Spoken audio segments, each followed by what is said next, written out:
We all experience losses. Sa atin pong buhay, nararanasan natin ang iba't ibang uri ng mga pagkawala o pag-alis o pagtanggal sa buhay natin ng mga gusto natin.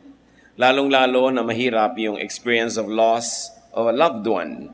At yan ang isang tutunghayan nating napaka-gandang kwento. Ang ating pamagat ngayon, Life to a Dead Son. Pagbabalik ng buhay sa isang namatay ng anak. Salamat Panginoon dahil kayo Diyos ng buhay, Diyos na nagbibigay sa amin ng pag-asa, ng direksyon, ng lakas ng loob at ng kahulugan para patuloy na mabuhay.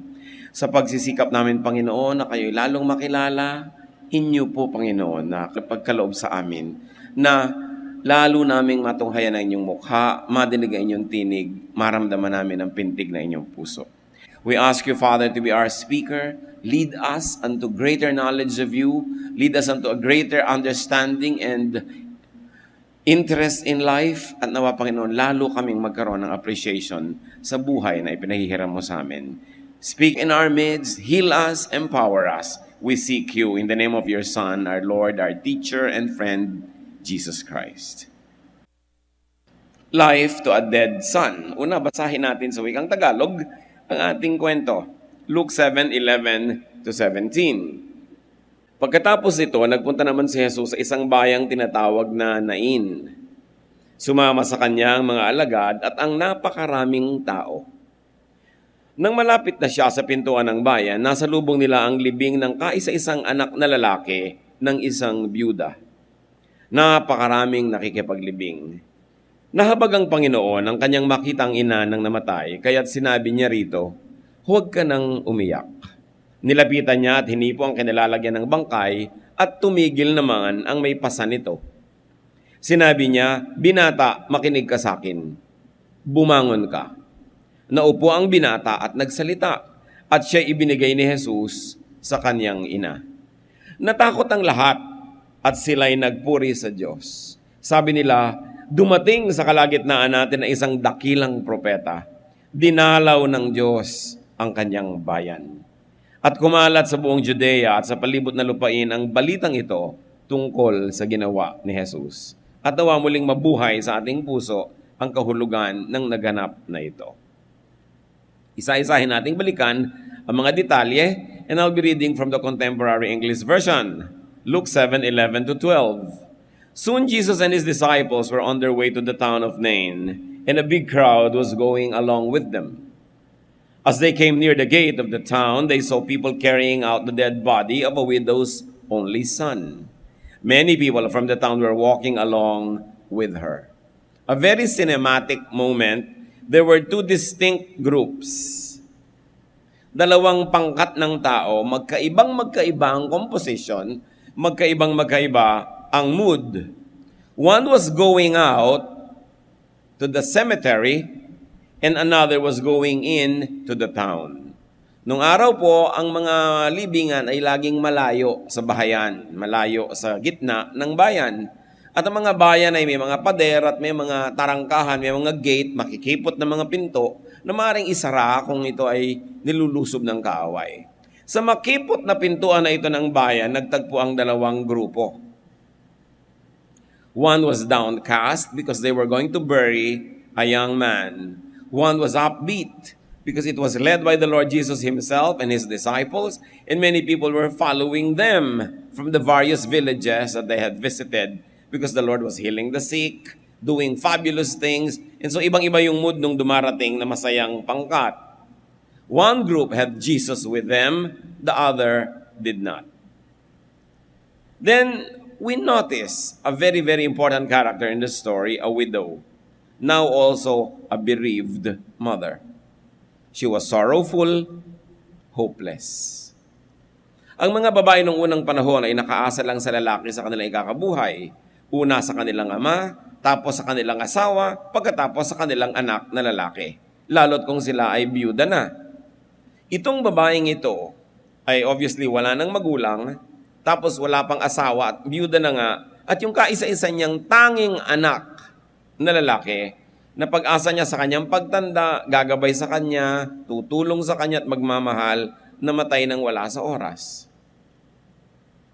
Malungkot maglibing ng magulang, pero lalong malungkot sa magulang na maglibing ng anak.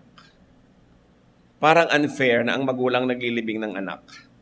Dapat yung anak ang naglilibing sa magulang. Kaya ang mga anak ay dapat nag-iingat, pinapalawig ang kanilang buhay, pinapalakas ang kanilang katawan para lumakas ang posibilidad na sila ang maglilibing sa kanilang magulang. At hindi yung magulang nila ang siya pang magdadala ng lungkot ng paglilibing sa kanila. Ito ang kalagayan ng babaeng ito. And many people were with the widow. Ang daming nakikipaglibing. Maaari nating isipin na mabuti siyang tao. Kasi yung kabutihan ng isang tao, nasusukat madalas sa dami ng nakikipaglibing sa kanya. So mabuti ang kanyang pakitungo sa kanyang mga kababayan, kaya marami ang nakikiramay, nakikipaghati sa kanyang kalagayan. The funeral party met the Lord on the way to the grave. Now, the story becomes exciting. In fact, it has become very interesting. What would Jesus do? Sariwang-sariwa pa sa alaala ng lahat ng mga bagong-bagong mga pangyayari. Mainit na mainit pa ang mga bali-balita tungkol sa mga ginagawang himala ng Panginoon, ang pagpansin niya sa mga taong di pinapansin ng mga religious leaders, ang pagbibigay halaga niya kahit sa mga tinatawag na makasalanan, mga puwera sa lipunan, mga latak, mga alikabok sa lupa ng mga tao. Yun ang pinapahalagahan ng Panginoon. At bagay na bagay sa ganong description ng babaeng ito. Walang kapangyarihan, walang kayamanan, walang pag-asa, kawawa. So, ano ang gagawin ng Panginoon? Luke 7:13, when the Lord saw the woman, He felt sorry for her and said, "Don't cry." Jesus very correctly felt sorry for the woman because the woman almost has no hope. Alang isang quality po ng Panginoon, napakamahabagin. Napakadaling maantigang damdamin. Lalo pag nakakita ng nagdurusa, lalong-lalo ko ang nagdurusang ito ay mga outcast ng society. Mga walang kakayanan para tulungan ang kanilang sarili, ipagtanggol ang sarili. And the Lord said, "Don't cry." Mahirap sabihin yun. Pwede mong sabihin, "I understand you, I feel for you, hinawaan kita, kawawa ka naman." Pero pag sinabi mong don't cry, parang sinasagot mo na yung problema niya. Dahil bakit mo sasabihin don't cry kung wala ka namang gagawing dahilan para tumigil siyang umiyak? It was not an empty word. It was a promise. Verses 14 to 15 of chapter 7 of Luke. Jesus went over and touched the stretcher on which the people were carrying the dead boy. They stopped, and Jesus said, "Young man, get up." The boy sat up and began to speak. Jesus then gave him back to his mother. Kung kasama kayo sa libing na ito, anong gagawin nyo? Biglang umupo yung patay doon sa pinagbubuhatan na parang papag. Wala naman yung parang kahon na atauli. Yung kitang-kita siya. At alam niyo naman yung mga matay nung araw, talaga mukhang patay. Kasi hindi naman na may make-upan, di tulad ngayon. At usually, mga namamatay na yan, namamatay sa sakit. Ilang linggo nang naghihingalo, hirap na hirap, hindi nakakakain, mga payat na payat, lubog na lubog ang mata, butuhan ng mga muka. Yung talagang nakakaawa ang itsura. At kung gusto niyo pang isipin, nakakatakot. Biglang umupo. Kung kayo nagbubuhat, bibitawan niyo ba? At nagsalita. At sabi naman ng Panginoon sa ina, eto na, sabi ko sa iyo, huwag ka nang umiyak, uwi na kayo. Hindi natuloy ang libing dahil dumating si Jesus sa buhay nila. What the Lord did, especially if you studied it step by step, is very interesting. First of all, He took the initiative. Wala namang humingi sa Kanya na maghimala siya. Nahabag. At yung habag na yon, pinakilos niya para maging aksyon. Madalas mga kapatid, naaawa tayo. Pero anong ginagawa natin hanggang maawa na lang? Hanggang sabihin mong kawawa naman, bla bla bla. Si Jesus, yung awa niya, umuwi sa paggawa ng isang bagay. He touched the stretcher. Mula sa kanyang pangkat, Group A, lumipat siya sa pangkat, Group 2. Kasi kanina wala siya doon nandito siya sa kabila. He took the side of the bereaved. Remember, tumigil ang dalawang grupo sa tarangkahan ng gate kasi isang grupo lang ang pwedeng dumaan at a given time. So, nagkasalubong na ganon. Lumipat ang Panginoon doon sa kabila at hinipo niya yung kinakasidlan ng bangkay. Something na hindi ginagawa dahil bawal sa batas ng Israel yan. Na humipo ng bangkay. It is considered unclean. But the Lord will cross over to do something nice. He touched the stretcher. He connected physically with the dead body. And then he spoke to the dead man. Sabi niya, young man, bangon. He connected through the ears. He connected spiritually. At kung tutuusin nyo, parang may formula itong ginagawa na ito ng Panginoon. Tuwing meron siyang pinapagaling, hahawakan niya yung mata, hahawakan niya kahit yung may ketong, mayroong laging touch. At the very least, it was a touch through the ears. Magsasalita siya, madidinig naman yung boses niya. Ang kamangha-mangha dito, yung patay na tao, narinig yung boses niya. At sumunod. Sabi niya, bangon. Kung sabihin ng patay, di mo ba alam na patay na ako? Bakit mo ko pinapabangon? Di ba? Maraming ganun mga tao. Binubuhay mo, ayaw mabuhay. Ine-encourage mo, ayaw magpa-encourage. Pinapalakas mo yung loob, pinagpipilitang mahina ang loob nila. Gumagawa ka ng paraan para hanguin sila sa hirap. Sila itong naglulubog sa sarili nila sa hirap. Yun ang pinagkaiba nitong taong ito. Nakinig siya sa tinig ni Jesus at bumangon naman. Romans 10:17 from the New International Version. Consequently, faith comes from hearing the message. And the message is heard through the word of Christ. May kapangyarihan ang salita ni Jesus. Yan may nadidinig ng tainga o nababasa ng mata o nadarama ng Espiritu. And you know that faith saves. Faith heals and gives life. And faith comes from hearing. That's why Jesus spoke. There is power in the spoken word. Very especially if it is the word of Jesus. And the message was, get up. As we already know, the man heard Jesus' word, he obeyed, and got up. Luke 7:16-17 to continue the story. Everyone was frightened and praised God. So naghalong takot at pagsasaya ang naramdaman ng mga tao.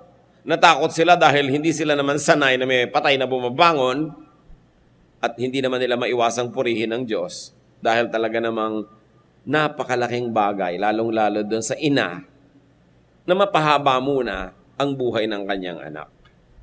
They said, a great prophet is here with us. God has come to His people. News about Jesus spread all over Judea and everywhere else in that part of the country.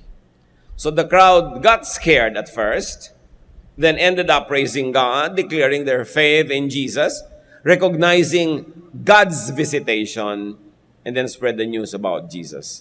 Lumaki yung kahulugan. Una, ang kahulugan lang na buhay ang patay. Nagkaroon ng mas malalim na kahulugan. Naku, malaking ginhawa ito doon sa naghihirap ang loob na ina. At hindi lang yon, lumaki ang kahulugan. Dinadalaw tayo ng Diyos, sabi nila.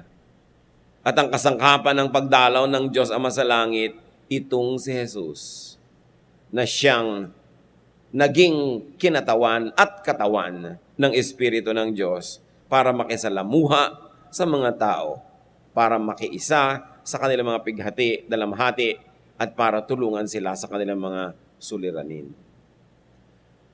The people were able to universalize the meaning of this wonderful miracle, that it was not only personal to the mother or to the son or to the village, but it was global in its meaning, that God in heaven now visits people on earth through the Lord Jesus Christ. Yun yung kwento. Hindi siguro madaling ulitin. At hindi ko alam kung gusto nyong maulit kung kayo'y nakikipaglamay, halimbawa, o kaya ay may libing. Pero alam nyo ang kwentong ito, paulit-ulit na nagaganap sa buhay natin nang hindi natin napapansin. Bakit? Kasi marami ring kamatayan na nagaganap sa ating paligid na hindi natin napapansin. Meron tayong anak, meron tayong magulang, meron tayong kapatid, kaibigan, asawa na namamatay araw-araw na hindi natin napapansin. Ano yun?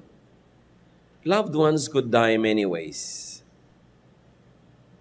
Hindi lang yung nalalagot ang hininga at physically namamatay ang tao ang ibig sabihin ng mamatay. May mga taong namamatay pagka nawala na sila ng gana sa buhay. Nandyan sila pero walang gana. May mga taong halos ay namamatay kung nawawalan na sila ng dahilan para mabuhay. Nabigo siguro, iniwan ng pag-ibig, o kaya'y nangulila dahil namatay ang isang minamahal. Maraming tao ay halos patay din kung nawawalan sila ng direksyon sa buhay. Wala na silang hinahangad o minimithi. Wala silang sigla o gana na mabuhay. O kaya mga taong walang ligaya na nalalasap, walang pinapangarap, wala nang hinahangad, at parang wala nang dahilan para magpatuloy mabuhay. All these are forms of deaths. Just like the eyes can cry without tears, people can also die although they continue to exist. At anong kahulugan ng Panginoong Hesus dyan? Siya pa rin ang nagbibigay buhay sa namamatay. Mga pag-asang nawawala na naibabalik dahil narating ka ng salita ni Jesus.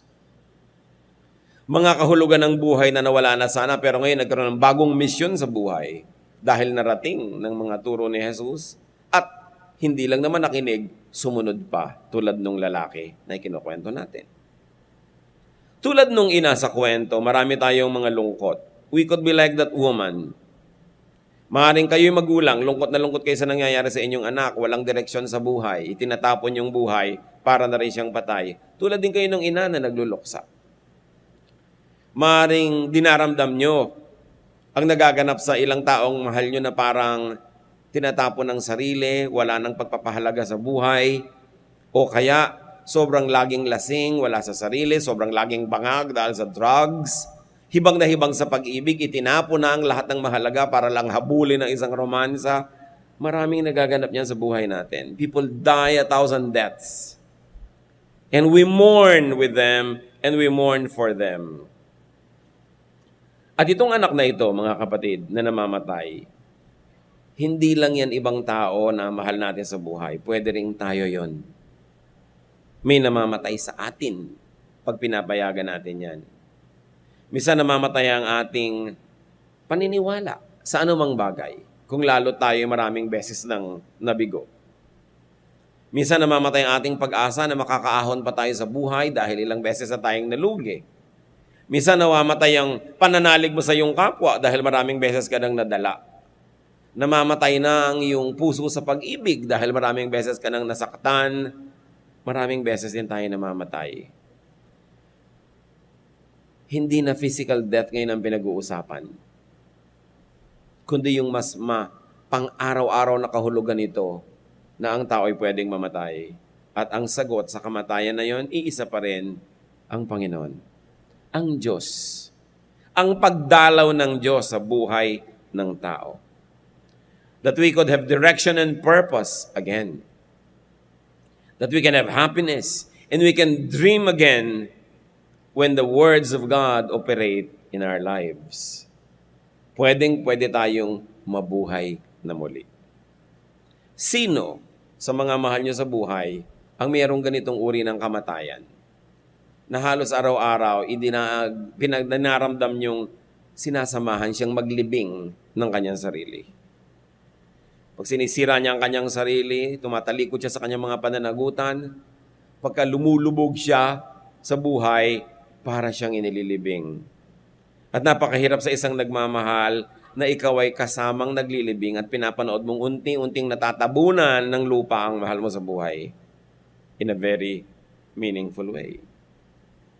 And just like in the story, Jesus can help anyone in this situation.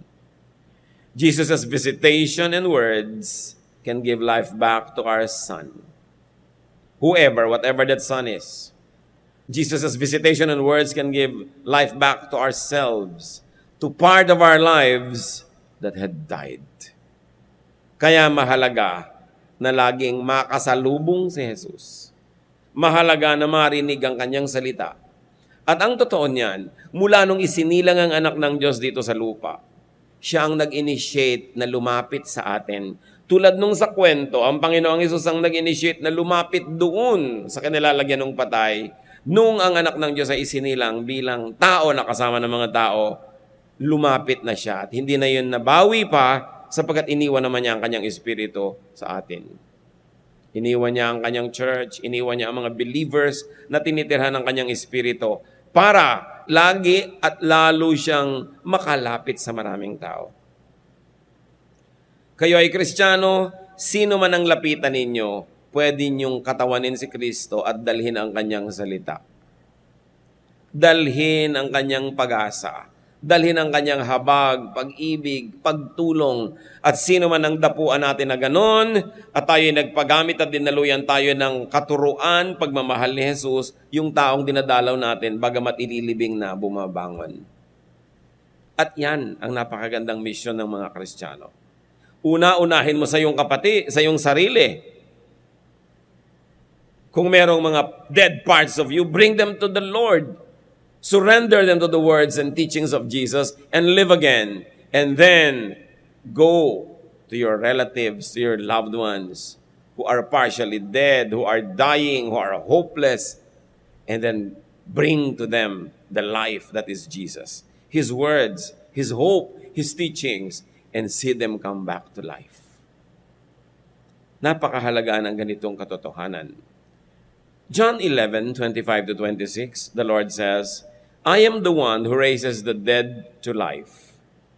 Everyone who has faith in me will live even if they die.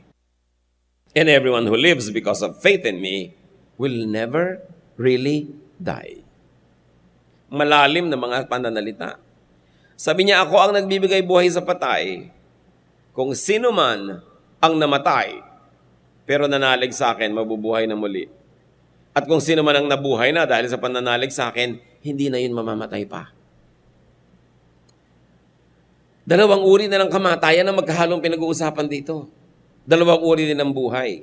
Una, yung physical. Na kung nananalig ka sa Panginoon, mamatay man yung physical body mo, mabubuhay kang muli in your glorified body. That is the central teaching of the New Testament. Pero meron pa, yung emotional and spiritual. That if you're emotionally and spiritually dead, when you believe in Christ and when you let Christ live in you, you will live again. And you will never die again, ever. Because the power of God is in you. Gaano karami sa atin ang nangangailangan ng power na ito? Lahat tayo. Kasi lahat tayo may mga kamag-anak, mahal sa buhay, kakilala na unting-unting namamatay. Physically and emotionally and spiritually. O kaya tayo mismo, may mga bahagi ng ating puso na nagsasara, hindi na tumitibok at namamatay. So death and life could also be spiritual and emotional. And Jesus gives life back. Why? Because Jesus means fullness of life. We need the visitation, the touch, and the word of Jesus. Kaya napakahalaga mga kapatid, faith, and then sharing. Now, the way for Jesus to get to people's lives is for Christians to bring Jesus to these people's lives. Magsishare ka, dadalhin mo ang mga tao sa Bible study, magpapa-Bible study ka sa kanilang bahay, share mo ng salita ng Diyos. Whether direct quotation o applied already in your life is very important. Bakit? Kasi araw-araw, ninanakawan at tinatangkang patayin ni Satanas ang bawat isa. John 10:10, a thief comes only to rob, kill, and destroy. I came so that everyone would have life and have it to the fullest. So, laging may sumisira ng loob natin. Laging merong nagbibigay sa atin ng lungkot. Laging merong nagbibigay ng dahilan para tayo mawala ng pag-asa, tayo ay mawala ng gana sa buhay. Pero sabi ni Lord, yan yung magnanakaw. Hindi ako yan. Kaya ako ay dapat ninyong bigyan ng puwang sa inyong buhay kasi ang ibinibigay ko ay buhay. At ang binibigyan ko nito, hindi kulang, hindi bitin. Kasi it is life to the fullest. Full yung life na yon, hindi lang religious life, physical life, emotional life, spiritual life, lahat. Complete yung person and personality. Mark 16:9, when Jesus rose early on the first day of the week, He appeared first to Mary Magdalene, out of whom He had driven 7 demons. Kubabawan ba naman kayo ng 7 demonyo, magkakaroon pa kayo ng masayang buhay? Miserableng buhay, malungkot na buhay, magulong buhay, maraming hapdi, maraming sakit, maraming kalungkutan, maraming lito, maraming takot kasi tinitirang ka ng mga impakto. Pero pinalayas lahat ni Jesus yun. Because life means you plus Jesus. Life yun. What is death? You and demons. Nagkakaroon ka ng death. No? Napakahalagang isipin that for you to have life, the demons in you have to be driven away. Now, they are not always literal demons. Ano-ano ba yung mga demons na hindi literal? Insecurity, fear, inferiority feeling, feeling of rejection and inadequacy. Halos lahat ng nagpapalungkot sa atin, nagbibigay ng depression in later life is a feeling of being underloved. Kaya maraming mga tao nagkakaroon ng mga depression, nagkakaroon sila kuminsan ng mga violent and manic depressions, suicidal tendencies, nagiging antisocial, nagkakaroon ng split personality dahil merong mga sugat ang damdamin nila that once upon a time, they were not loved enough. They were not accepted. They were not affirmed. They were not valued.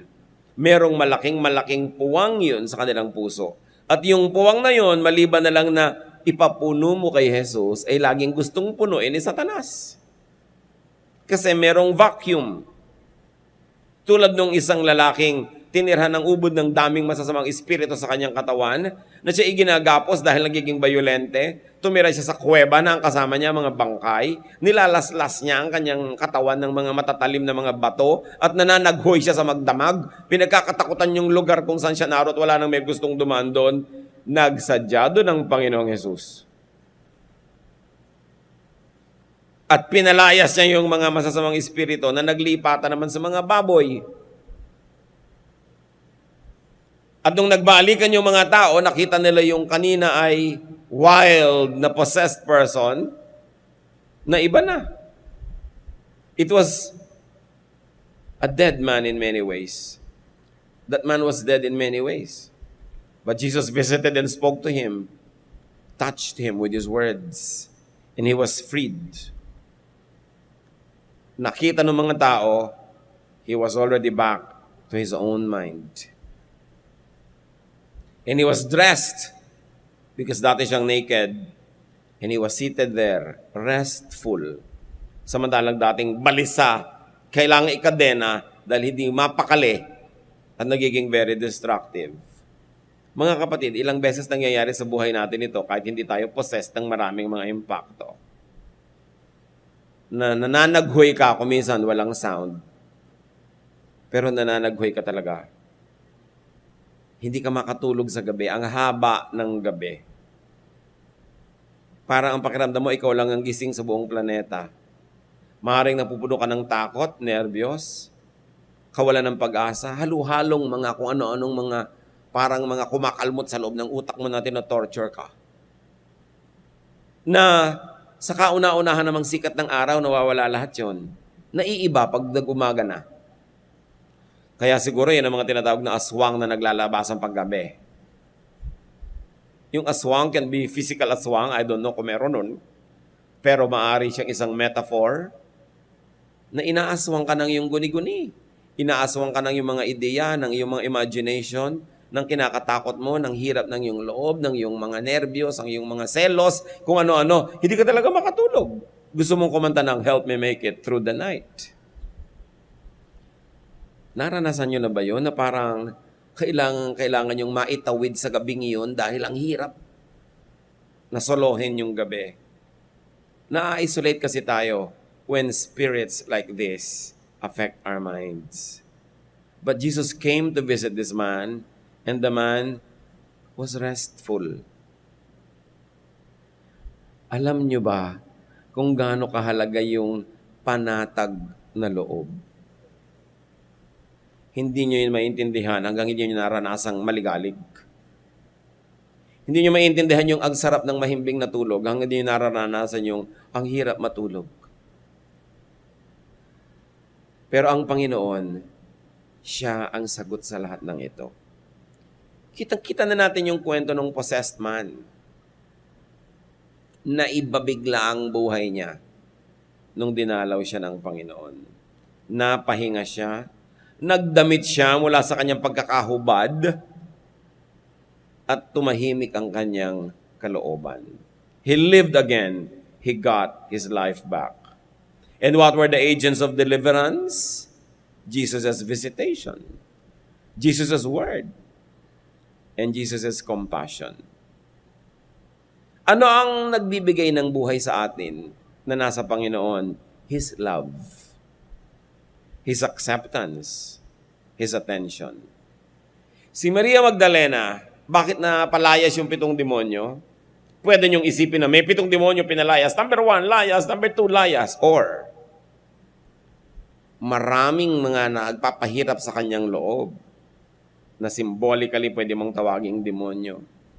Maraming nagpapagalit sa kanya, nagpapalungkot, nananakot, pero lahat yun nawala nung siya ay minahal, tinanggap, at binigyan ng kalinga ni Jesus.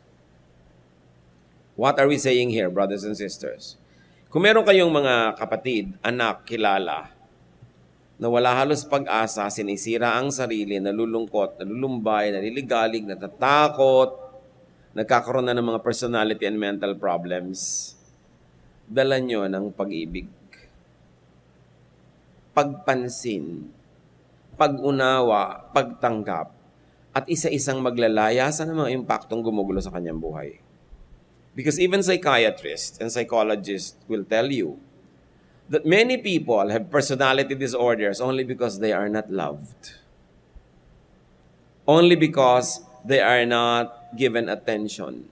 Lalong-lalo nung bata at lumalaki pa lang ay walang natanggap na pagmamahal at puro rejection. Para siyang time bomb na sasabog later. Maglalabasan lahat yung kulang na yun sa buhay niya. Kaya nagiging masama ang ugali, masungit, magagalitin kasi hindi tumanggap ng pag-ibig. Ngayon, tapos na yung tapos na. Ano pang magagawa natin kung tapos na ang childhood nyo at hindi kayo tumanggap ng pag-ibig? Pero ngayon, tanggapin nyo ang pag-ibig ng Panginoon. At gawin nyo ang sarili nyong kaibig-ibig para hindi lang Diyos ang umiibig sa inyo, tao rin. At kung meron tayong mga kakilala, mga mahal sa buhay na alam natin may mga personality problems and disorders, pansin lang ang kulang dyan. At sabi nga nila, people need love, especially when they don't deserve it. Pag-ibig lang, pansin, atensyon. Kaya pwede nating dalhin sa ating tahanan ang pagpapagaling ni Jesus. Hindi lang nga biglaan, lalong-lalo kung malalim ang sugat na ginagamot. Pero si Jesus pa rin ang sagot dyan. Because love heals. Love gives life. Kaya payagan din natin ang mga mahal natin sa buhay na may mahalin. May magmahal sa kanila.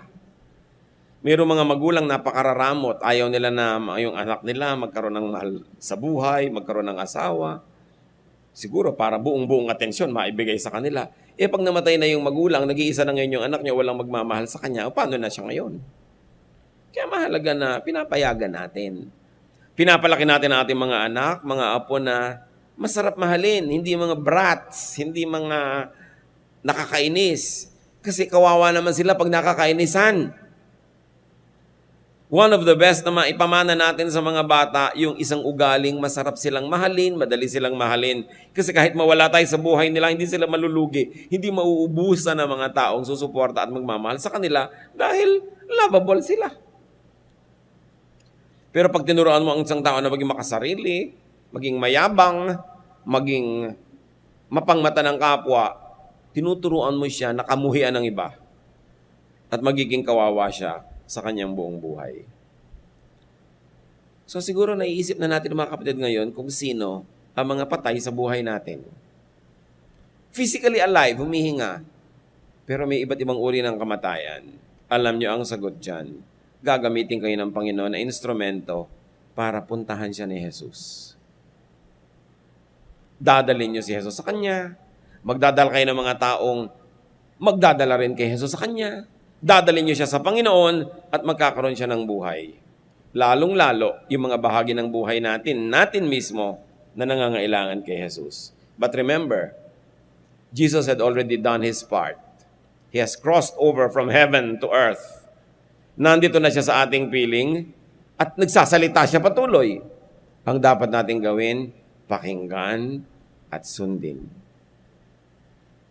Anong bahagi ng buhay nyo ang masasabi nyong parang naghihingalo o patay o matamlay? Pakinggan nyo ang sinasabi ng Panginoon tungkol sa bahaging yun ng inyong buhay at sundin siya. John 10:10, a thief comes only to rob, kill, and destroy. I came so that everyone would have life and have it to the fullest. Life is not a problem to be solved. Life is a gift of God to be enjoyed. So if you're not enjoying life, may kulang, hanapin nyo yun sa Panginoon. Kung hindi nag-enjoy yung mga mahal natin sa buhay, may kulang, tulungan natin silang makita yon. Kung minsan, tayo, yung sobra sa buhay nila, kaya nagkakaroon ng kulang ng kaligayahan. Marunong din tayo dapat na magbigay ng puwang, ng espasyo, na hindi natin dinodomina, dinidiktahan, pinapaandar ang buhay ng mga tao sa paligid natin para malaya nilang mahanap kung ano ang mahalaga sa kanila at kung ano nagpapasaya sa kanila. Maigsi ang buhay na ito, but it's always long enough to be meaningful. Sayang ang bawat isang araw, bawat isang gabi na naaaksaya dahil sa lungkot, dahil sa takot, dahil sa kawalan ng pag-asa. Lalong sayang ang isang buhay na hindi pa tinatawag ng Diyos, winawakasan na nung may katawan dahil nawala na siya ng dahilan para mabuhay. That's where Jesus is very, very relevant. Ano sa mga turo ni Jesus ang magpapagaling sa inyong iba't ibang uri ng karamdaman? Baka ang karamdaman natin, pride. Ang itinuturo ni Jesus, humility. Baka ang karamdaman natin, yung separatism. Ang itinuturo ni Jesus is to integrate with people, to love them, makisalamuha, makihalubilo sa kanila. Baka ang kasalanan natin is rejection. Yun ang sakit natin. Nagre-reject tayo ng mga tao. Ang itinuro ni Lord, acceptance, tolerance. Baka kaya marami tayong mga lungkot, marami tayong mga sakit sa ating emosyon. At din sa ating mga mahal din sa buhay, mga kapatid. Suriin natin yan, sapagat ang buhay, regalo ng Diyos, kailangan masaya. Kailangan tahimik, kailangan hindi hubad, may damit. Kailangan hindi balisa, payapa at tiwasay. I came that you might have life and have it to the full. Mas mahirap buhayin yung physical na patay. At hindi na yun ang ipinapagawa sa atin ngayon. Kundi buhayin ang namamatay na emosyon, namamatay na pag-asa, namamatay na espiritu. Ama namin sa langit, ituro mo nga po sa amin kung paano ito gagawin. Right now, Father, we pray for everyone present na may bahagi ng buhay na patay o naghihingalo o may malubhang karamdaman. Inilalapit namin ito sa inyo upang hipuin mo, Panginoon, at hingahan mo ng iyong espiritu at bigyan mo ng iyong liwanag at bigyan mo ng iyong sigla at buhay. Narito kami, nakikilala nyo kami, alam nyo ang aming mga kakulangan, punuin nyo kami, Panginoong Jesus. Ang mga labis sa amin, patanggalin mo na parang masasamang espiritong pinapalayas. At kami naman, Panginoon, gamin nyo pong kasangkapan para sino man ang kahalubilo namin, mapuntahan, makausap, madala namin ang buhay, pag-asa, pagmamahal, pagtanggap, pag-ibig. So that our lives may be healed by love and we will enjoy your love.